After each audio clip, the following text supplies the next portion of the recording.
unacceptable and I can't stand it anymore. Now, please stop it. Stop it. And of course, that's one way in which we can express our anger.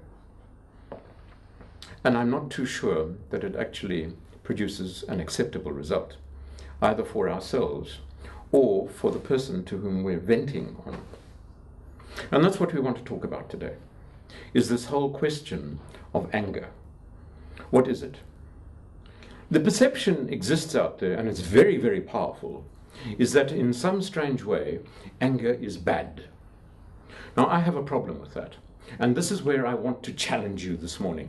I want you to take a look at the subject of anger and relook at it completely. For me, anything that is so intrinsically part of our human nature cannot possibly be bad. You might as well say that water is bad, because water too can be extremely destructive. Tsunamis, floods, and so on and so forth. Try drinking 5 liters of water a day and you're going to get very, very sick indeed. But that hardly makes water bad. What is the problem is our management of it.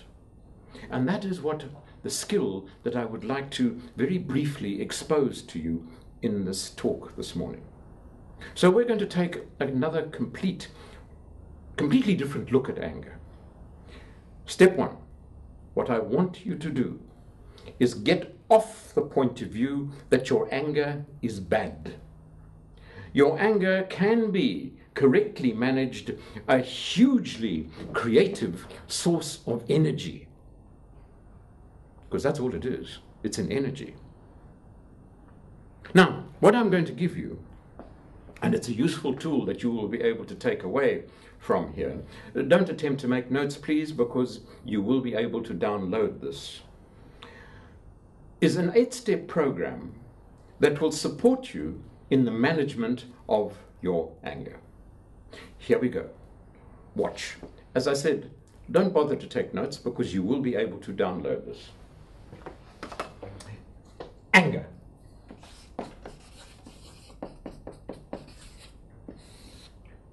Step number 1. When you find yourself in a situation and that huge surge of energy comes up, wells up from the depths of your being, first step, acknowledge it. Why? Because it's there. And that's the only way that you can start to deal with anything that's there, is to simply acknowledge it and say, hello, you're here, I see you. Second step, own it.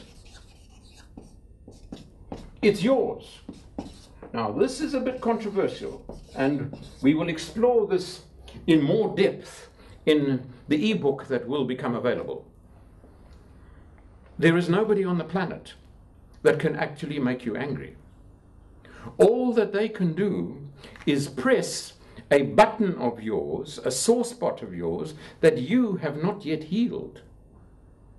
And out of that, what you do is release this anger to indulge in what we call fight or flight.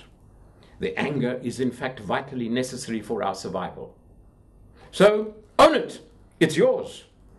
It has very little to do with the other person. The third step, the great question of the universe, why? What's going on with you? Remember always, and this is an old thing,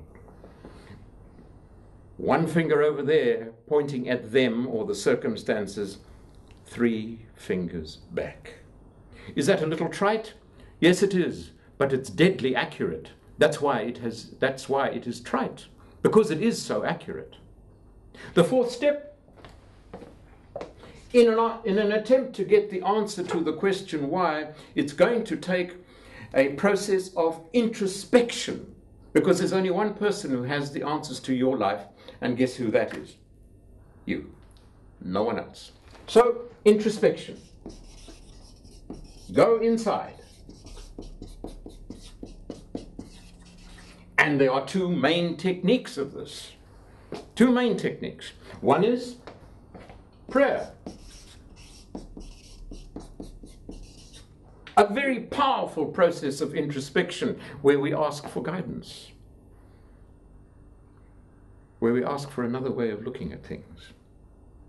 The other one is, and it's closely related to prayer, it's simply a different technique of the same thing, is meditation.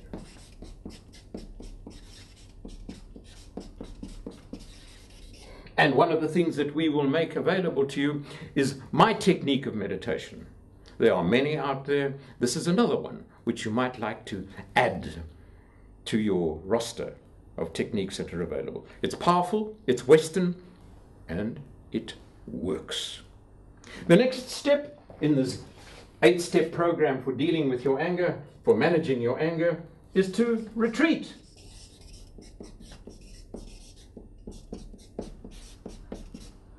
To move away. This rather goes against the common wisdom, because what we are told to do more often than not is stay and fight. The results of that can often be disastrous, because we can get truly hurt and we can inflict great damage on one another. Move away, create the space so that you can indulge in this process of introspection. The next step, and this is very, very, very important, this is number 5, come back.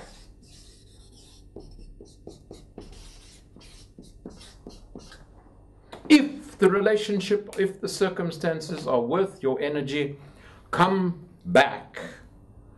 The ability to retreat is not an excuse or a valid reason for vanishing for 3 weeks, 3 months, 3 years. Come back and do what is arguably one of the most difficult things to do, particularly as men and women, because we simply have not been given the skills. Talk. Talk to one another. Listen. Listen. And the last step of all, and this is also not particularly simple, because we have not been taught this, we regard this too often as a sign of weakness. Ask for support. But we do not know always know the answers. And very often another perspective, another point of view can be extremely valuable. Download this. Work with it. Put it up somewhere prominent. Behind the toilet door is a marvelous place.